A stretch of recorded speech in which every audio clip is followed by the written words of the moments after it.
This comparison keeps coming back around because the two consoles keep getting cheaper, and the honest answer keeps depending less on hardware specs and more on which games you actually want to play. So here's the refreshed version. What's actually different and what doesn't matter nearly as much as people think it does. Contender 1, PlayStation 5 Pro. The Pro exists for one reason: raw graphical horsepower. If you own a 4K TV with high refresh rate support and you care about seeing games at their absolute best visual settings, this is the console built specifically for that. The upgraded GPU and improved ray tracing handle, demanding titles at settings the base PS5 has to compromise on, and it's noticeable if you're the kind of player who actually looks for the difference. It's also the more expensive machine on this list by a real margin.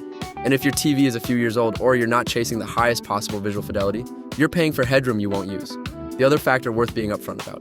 This is Sony's ecosystem, so you're locked into PlayStation exclusives and PSN, which is either exactly what you want or a deal breaker depending on which friends and franchises you're already invested in.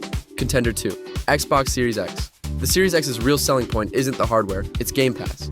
And if you haven't priced out what buying individual games actually costs over a year compared to a subscription, that math is worth doing before you decide this console is just the cheaper option.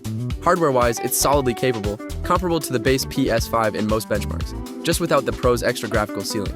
Where it pulls ahead for a specific type of buyer is backward compatibility and cross-play flexibility, especially if you already own an Xbox library or play with friends on PC.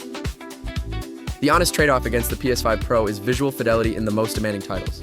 If you sit two consoles side by side running the same graphically intensive game at max settings, you can see the difference. Whether that difference matters enough to pay more is the actual decision here, not brand loyalty. Both links and current pricing are below. Prices on both of these have moved around a lot this year, so check before assuming last month's price still applies. If you own one of these and disagree with anything here, say so in the comments. See you next time.